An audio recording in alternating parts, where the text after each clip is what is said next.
What's up, YouTube? It's the Action Figure Grader coming back to you with another look at recent sales for vintage loose graded Star Wars items. We've got some foreign variants, some Lili Ledy's and Spanish figures, some more common figures, a few customs that I thought were really interesting and worth talking about.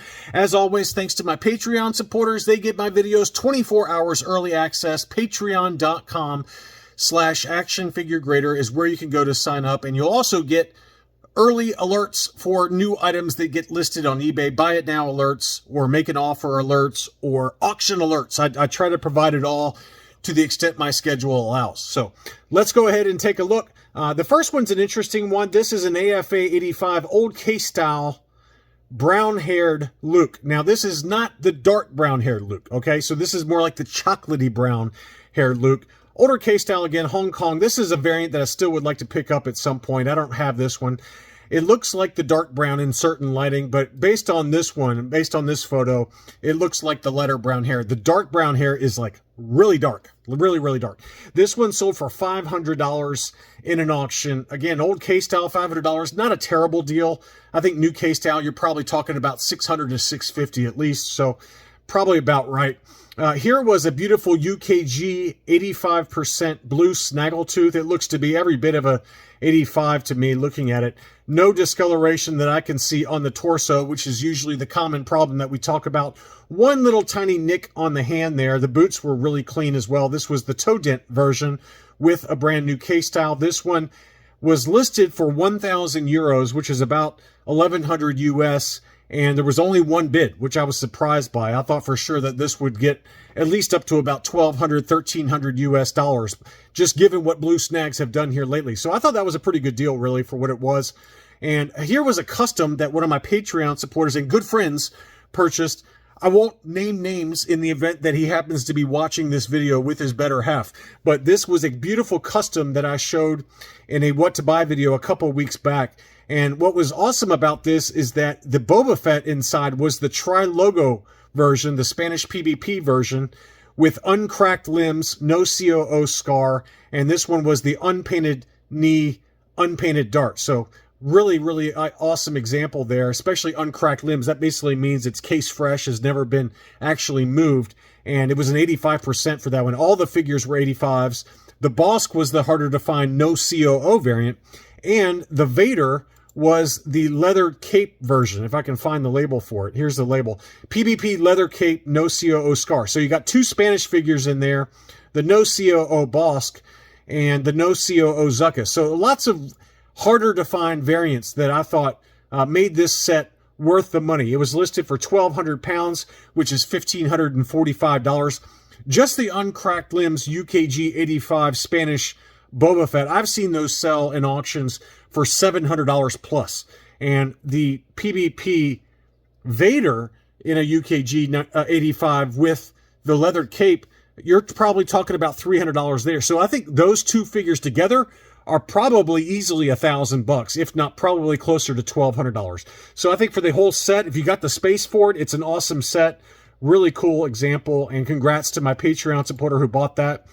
Here is the no COO Boss. Now, this one's only a UKG 80, hence the final sales price. And most of them do end up getting an 80% because the torso on this discolors really easily. It's a different kind of plastic that was used, and you can see the very obvious torso degradation in addition to the paint wear to the figure. So just one of those kind of figures that doesn't tend to stay yellow, and I don't know why that is, but it must just be a factory defect or a factory plastic that was used that just doesn't allow these to stay in near mint plus condition. So 80%, perfectly fine. I almost bid on this, but I forgot about it. Unfortunately, I was out with my family, and I just totally forgot about it because this is a variant that I don't have yet. And it sold for a very reasonable price, 88 pounds, which is 114 US dollars. That's a price I would have paid in a heartbeat. Here is a no COO Jawa. So that's what I call the Palatoy Jawa. No COO with the smaller hood.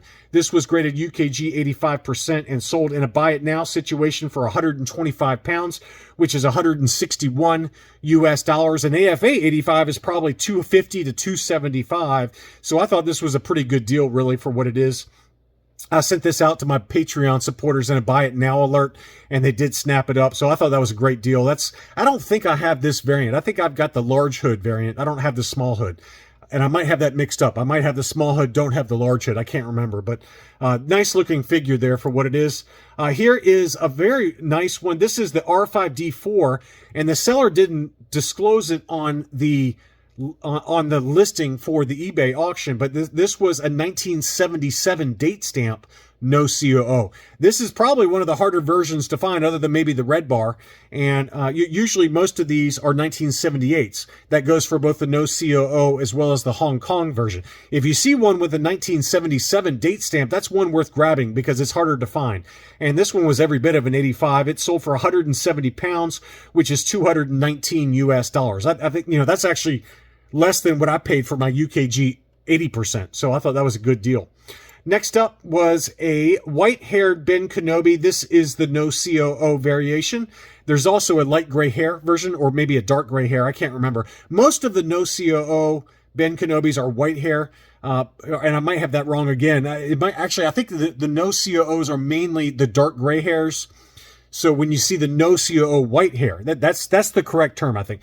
The no COO white hairs are harder to find than the no COO gray hair. The gray hair is the more common version to find for the no COO Ben Kenobi. And this one sold for 140 pounds, which is 180 bucks. Really good deal there. Price I would have paid in a heartbeat. Here is the light gray hair Hong Kong AFA 85 with the archival case. This one sold in an auction for $147.50. And it does seem like Ben Kenobi has kind of come back down to earth after getting up towards like $250 to $260 for an AFA 85 during the Obi-Wan Kenobi series on Disney Plus. So since that time, it's kind of been steadily going down.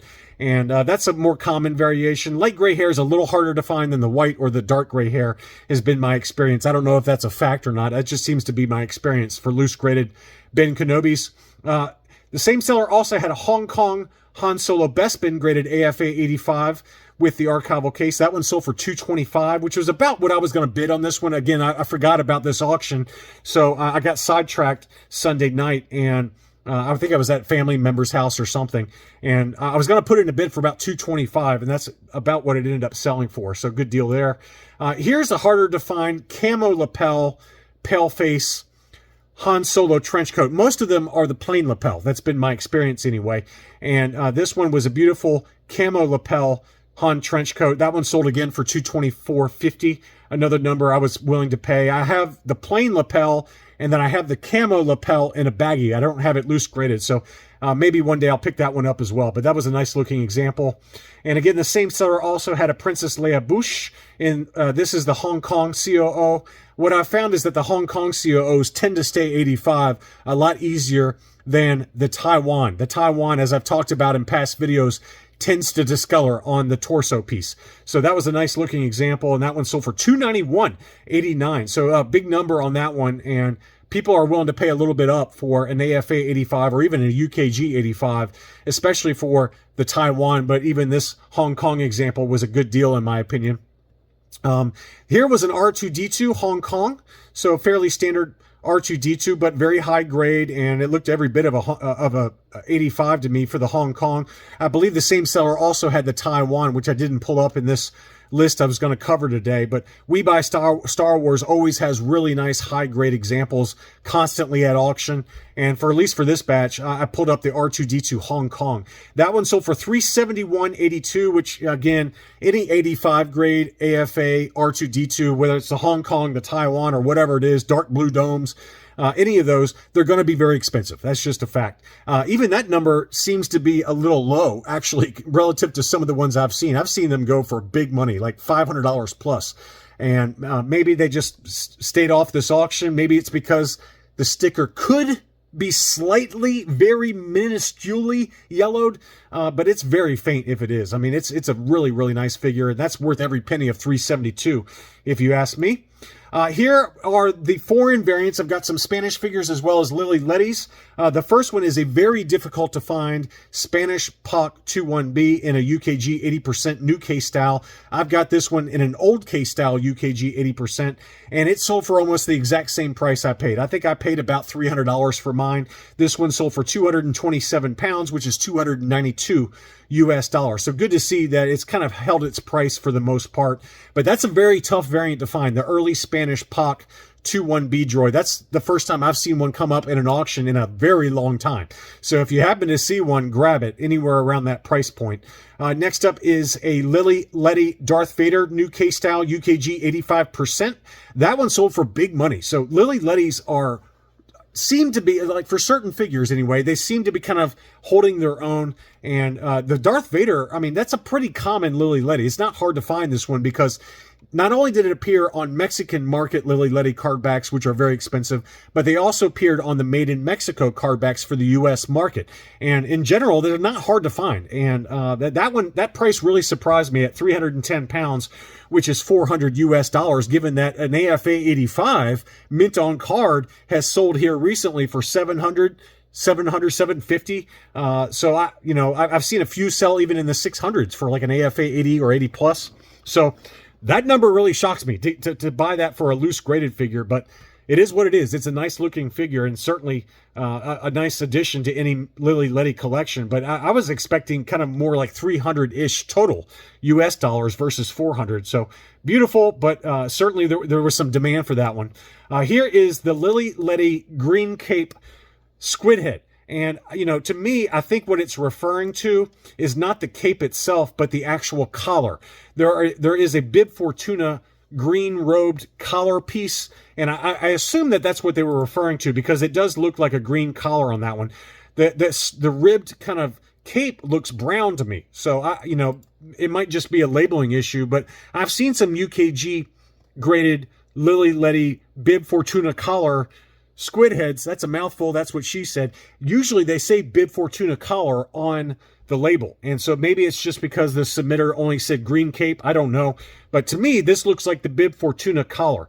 And that's why it sold for so much. It's a UKG 75. So not the highest grade in the world, but it still sold for almost 300 pounds, which is almost 380 US dollars. And that's about the right number for a Bib Fortuna collared squid head.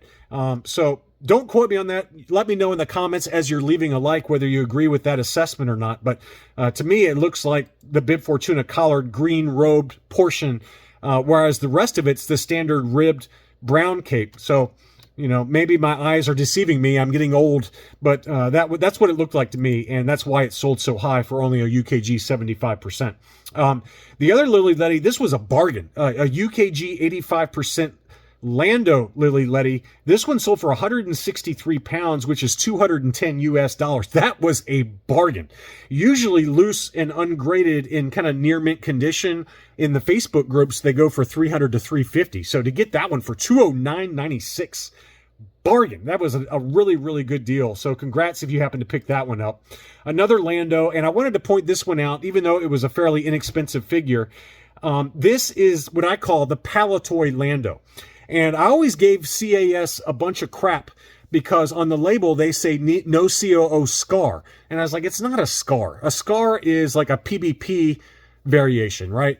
But I take it back. So CAS, I take it back. I'm sorry because UKG labeled it the exact same way. They called it a no COO scar. So I apologize to CAS because I've always given them hell for labeling my Palatoy Lando as a no COO scar, but they did too. So, I always considered it like a no COO bump, but apparently they consider it to be a scar, and so does UKG.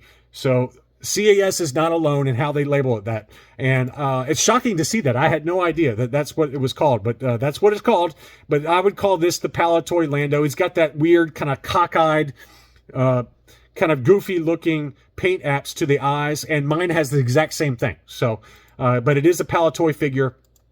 And just wanted to point that out and apologize to CAS for how they labeled it, since UKG agrees with you. Here was an interesting one. This was a uncirculated 85 yak face. So some crazy person took a yak face off the card, and inside the blister there was no staff, no vibroblade staff for it. So AFA labeled it no weapon U85, and that's common. A lot of the yak faces did not include the staff when they were packed on those tri-logos. But can you imagine owning a U85 that sold for $566, or you could have kept it on the mint on card and it'd be worth $3,000 plus right now for a tri-logo mint on card yak face. So not a good decision, whoever decided to send that one in before they got rid of the uncirculated grading. Obviously, this is the old case style before AFA stopped doing uncirculated grading, but that one still sold for $566. Not a good financial decision. Not a good idea at all. Next up was a U85 R2-D2 pop-up saber. And, you know, I pointed this out to Patreons in a buy it now alert. I said, hey, it's an 85, but it is yellowed. You know, the sticker's obviously yellowed a little bit. UKG still gave it the 85. I would argue that it's probably not really an 85. It's more like an 80 plus, which is probably what it would get with either AFA or CAS. Maybe I'm wrong. Maybe I'm wrong on that. I don't know. I would wager that they would probably ding it because it's slightly yellowed. It's more yellowed than the R2-D2 I just showed you, the AFA 85 Hong Kong art that We Buy Star Wars sold. That one was very faint, if at all.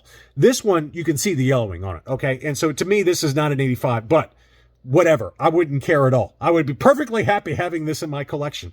And this one did sell for 900 pounds, which is 1,152 US dollars. Probably about right. No matter what the grade is on it, whether it's an 80 or 80 plus or an 85, who cares? This is probably about right for a near mint plus, given that I've seen some loose, ungraded examples sell for as high as $880, believe it or not. So not a bad deal, really, for what it is. As long as you know what you're buying and you understand that it is a slightly yellowed sticker on that R2-D2. Next up is a Barada. This was a UKG 85 new case style. That one sold in an auction just now as of the filming of this video for 112 pounds, which is 144 US dollars. That seems to be about the going rate. Maybe a little low, if I had to say. If anything, it's maybe a little low. AFA 85s I've seen sell more like 225. So there's an appropriate discount for a UKG or a CAS 85. They both seem to sell about in this price range, 140 to 175 bucks. That's probably on the low end, though. I thought that was a good deal. Probot, remember I included this in a what to buy video. This was a UKG 80%. Pretty cool to see a Probot loose graded. That one did sell for pretty good money, 275 pounds, which is 355 or 354 US dollars and change.